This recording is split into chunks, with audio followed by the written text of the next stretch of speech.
ह्या जगात काय चाललं आहे आणि त्याचबरोबर आपण काही लोकांची परीक्षाही घ्यायची. बघूयात की ह्या जगामध्ये किती लोकांमध्ये दया बाकी आहे, क्षमा बाकी आहे, माणुसकी बाकी आहे. हे आपण एका वेषांतर करून जाऊन आपण बघूया की जगात खरंच या गोष्टी अजून शिल्लक आहेत का. असं म्हणत माता पार्वती आणि महादेव हे वेषांतर करतात आणि एका एकदम गरीब साधू आणि साध्वीचं रूप घेऊन ते पूर्ण गावात फिरत असतात. महादेव आणि माता पार्वती एका अतिशय श्रीमंत अशा एका व्यापाऱ्याकडे जातात आणि तो व्यापारी अगदी त्याच्या पैसे मोजण्याच्या आणि त्याच्या श्रीमंतीच्या इतका गर्वात असतो की त्याला आजूबाजूला काय चाललं आहे हे काहीही दिसत नसतं. आणि त्याच वेळेस माता पार्वती आणि महादेव ठरवतात की या माणसाला एवढा गर्व आहे, पण कमीत कमी याच्यामध्ये दया बाकी आहे का हे तरी आपण बघूया.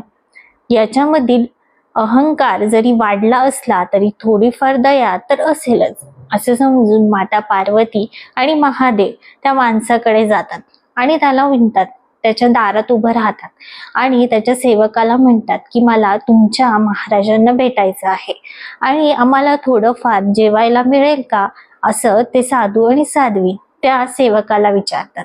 सेवक म्हणतो की तुम्ही इथेच थांबा, आमच्या महाराजांना गरीब लोक आवडत नाहीत, तुम्ही दाराच्या बाहेरच थांबा, मी त्यांना बोलवतो. ते जर म्हटले तर मी तुम्हाला जेवायला देईल आणि ते नाही म्हटले तर तुम्ही परत जा.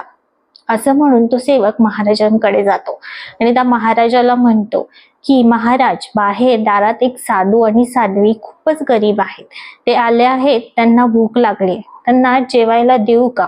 त्यावरती तो महाराज अतिशय चिडतो आणि त्या सेवकाला म्हणतो, तुला किती वेळ सांगितलं आहे की मला हे गरीब लोक अजिबात आवडत नाहीत आणि त्यांना तू काहीही जेवायला देऊ नकोस. असं म्हणून तो महाराज अतिशय संतापतो आणि त्या लोकांना रागा तिथून काढून देतो. महादेव त्याची परीक्षा घेतात आणि पुढे जातात. माता पार्वतीला मात्र अतिशय राग येतो आणि त्या विचारतात, तुम्ही त्या माणसाला श्राप का दिला नाहीत आणि तुम्ही सरळ निघून आलात, त्याने आपला अपमान केला. यावरती महादेव शांतपणे हसतात आणि पुढे जातात.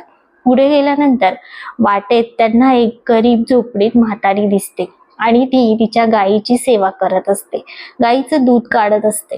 त्यावरती महादेव म्हणतात, श्रीमंताची तर आपण परीक्षा घेतलीच, आता गरीबाचीही घेऊया, बघूया ह्या म्हातारीमध्ये तरी दया शिल्लक आहे का, माणुसकी शिल्लक आहे का. असं म्हणत ते दोघही जण त्या म्हातारीच्या झोपडीकडे जातात आणि त्या म्हातारीला म्हणतात, अगं आई,